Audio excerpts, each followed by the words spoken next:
Good evening. It was only a matter of time. Today we learned that professional sports has its first openly gay athlete after NBA player Jason Collins made the announcement on the front page of Sports Illustrated. We'll talk about the significance of that in a moment. But first, the investigation into the marathon bombings was active in Rhode Island today.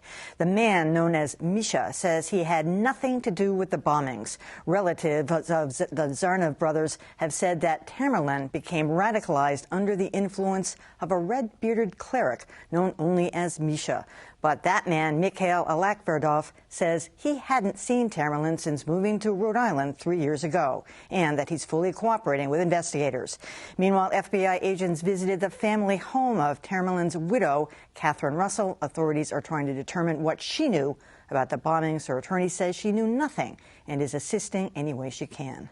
Now to our top story. I'm black and I'm gay.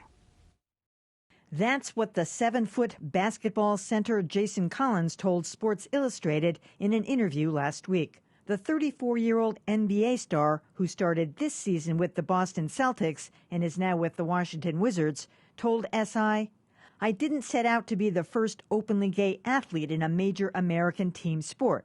But since I am, I'm happy to start the conversation." Our next guest knows that conversation well. Boston Herald sports columnist Steve Buckley came out in a column 2 years ago writing that if more people are able to be honest about who they are, ultimately fewer people will feel such devastating pressure.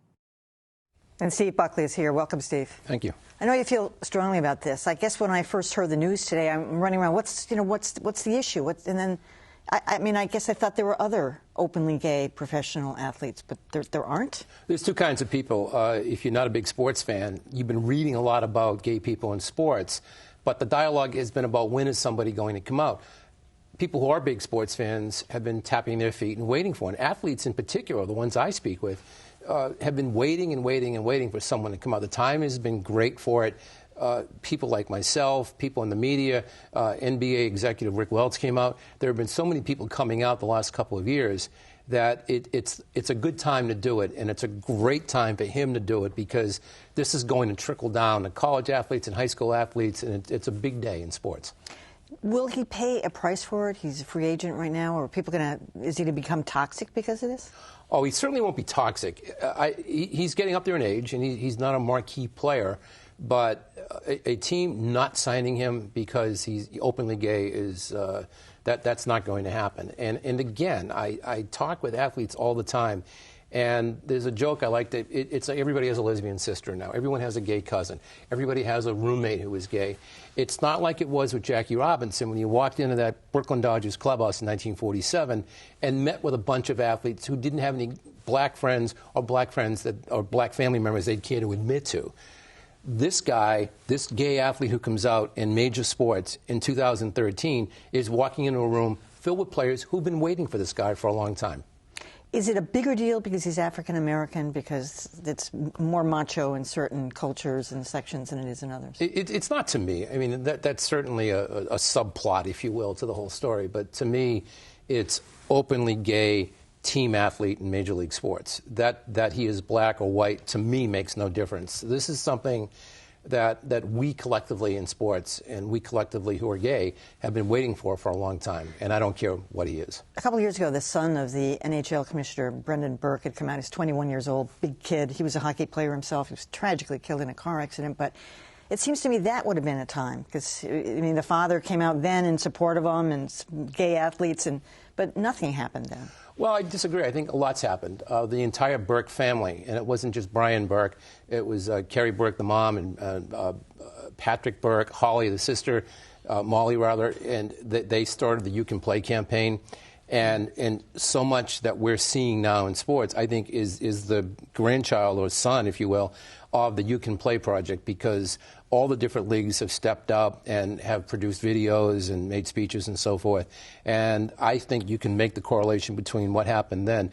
I mean, this was that young man's dream. Brendan Burke's dream was to work toward the end game of having an openly gay team athlete. We're seeing it today, and I think there is a connection. Oh, yeah. Well, when I say nothing, I mean no athletes came out at that time, and that it seems it would have baby steps. It would have been an opportunity. Now, he's got a brother, Jaron Collins, I mean, the twin brother. Right.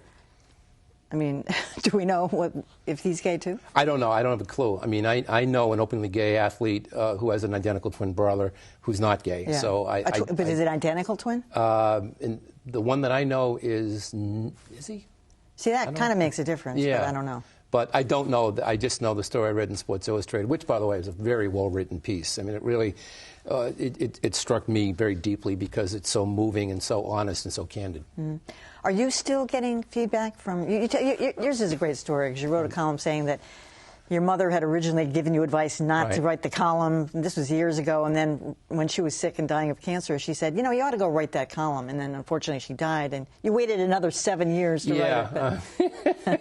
No, it's been great. I still get emails from people. In fact, on the way over here today with a friend of mine, I read an email from a reader who has a brother who's gay, and he knows that he's gay, and should I tell him I know that he's gay, and what should I do about it? So I still get these, and I always begin my response by saying, look, I'm not Dr. Phil. Let me tell you what worked for me, and you can take it from there. But I try not to be too specific with my advice because I'm not a trained professional. I'm just a gay sports columnist. And was it partly a big deal because of the sports angle and the newspaper guy? I mean, it's a whole lot of stuff. I mean, newsrooms are full of dark humor, and we know it can be, tough at times. So was it the combination of things? It was sports, news guy, the whole thing?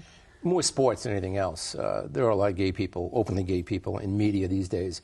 Very few, but more coming in sports. And so I can tell that since I've come out, the response has been great. The athletes, even the athletes I write negative things about who might be otherwise inclined to say something nasty, have said their nasty things, but none of those nasty things are homophobic. You might be, oh, you jerk, how, like that. And and I've done all 4 teams the last couple of years. More baseball than other things because that's deep in my belly, but I haven't had a single problem. The athletes have been fantastic. So, I mean, there have been professional athletes who've come out in the past, Martina Navratilova, like chief among them. But again, it goes to this male thing, especially in the big team sports. It's like women don't have the equivalent. It doesn't exist.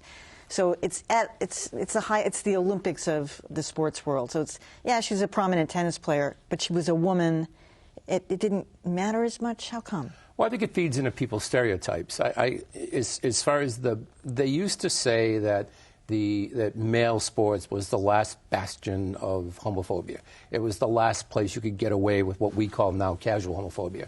And I can debunk that now because it's very rare that I hear anything in locker rooms, mainly not because of the gay guy that might be in there that they know about, but because the athletes all have family members, friends, and so forth who are openly gay, and they have their own relationships. And I think that's why the casual homophobia, in my opinion, is dying down. But I think the media, a lot of fans still have a perception of what pro sports are all about. And usually the dialogue begins with, oh, the locker room, the shower room. And it's not that big a deal because, like I said, so many of these athletes have gay relationships, as in friends, roommates, family members, and so on.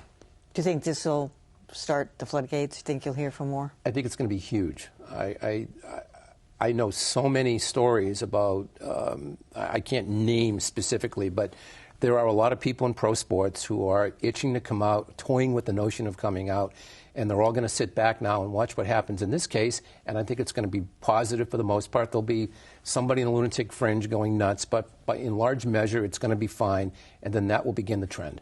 All right, Steve Buckley, pleasure to have you. My pleasure. Thanks for coming.